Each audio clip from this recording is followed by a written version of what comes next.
Hello everyone, it's map time. What world could exist without borders? Water and land, mountains and forests, those are just the basics.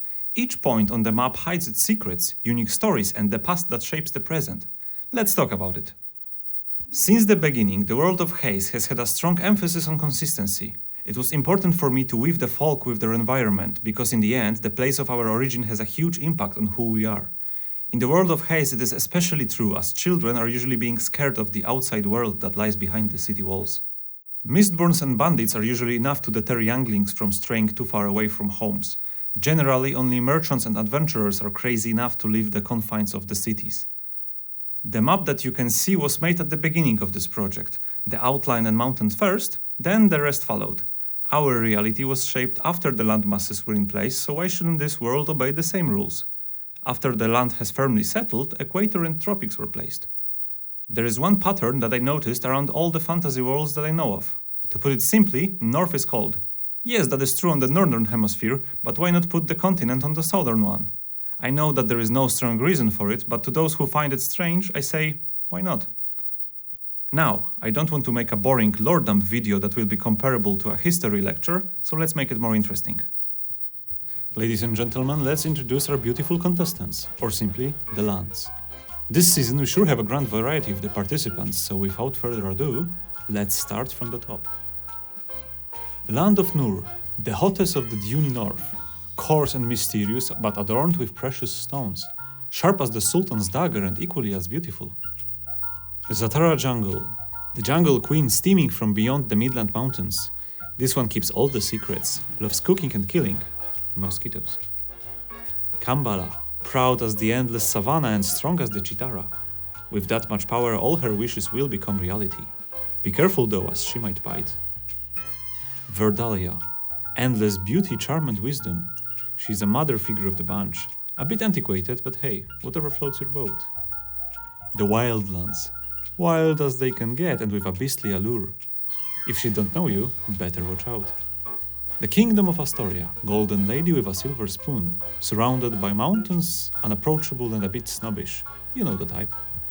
Vaternia, marsh maiden with hay poking from her shoes. Simple life and simple problems, at least for now. Mebelans, shrouded by the mist, this one surely has a lot to offer. Just try not to lose your head amongst all the Mistborns. That they can't replace. Morosia, the frigid heart of ice and snow, wealth and intelligence that wins against all the odds, and at all cost. Burgos and Vorgos, twin of fun and adventure, until they throw you overboard. Make sure to take your swimming trunks. Each one of the regions will receive its own video, so for now let's talk about the geography. The continent can be divided into three main parts, which are the northern, the southern, and the central part. As you can see, they are separated mostly by the mountains. The hot north, beyond the Midland Mountains, consists of the land of Nur, the Zatara Jungle, and the Kambala. Those three regions are basically my Africa. There are deserts, dense rainforests, and an endless savanna. Below them, in the center, we have Verdalia, Mebelans, Astoria, and Vaternia. This would be Europe, relatively close and relatively diverse. Then, in the south, we have Morosia, Wildlands, Burgos, and Vorgos. Those are England, Scandinavia, and beyond, with a sprinkle of New Zealand on top. They are the sea nations that travel mostly by water, and that in turn makes them the best at it. All the rest is much better at land travel. There is one crucial point on the map that has to be mentioned. It is the Fool's Gambit. It is the only reliable point that connects the south with the rest of the world. In the winter, when the sea freezes over, there is no way to sail around the continent, and depending on the season, it can be up to 8 months.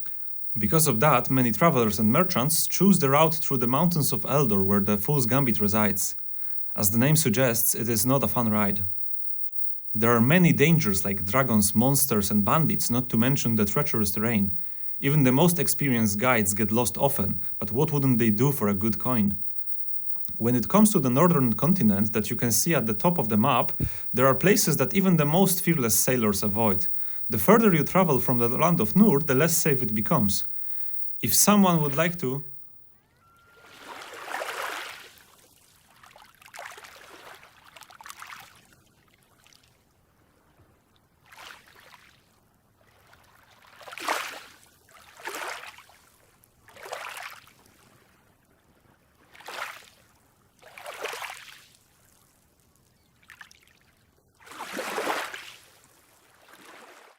With that, we covered all the basics for now. Let me know in the comments below what region should I cover in detail first. Hope you enjoyed the video, and if you like the project, consider subscribing to stay updated. See you next time, and remember, there is more to come in Haze, the Crystal Mist adventure.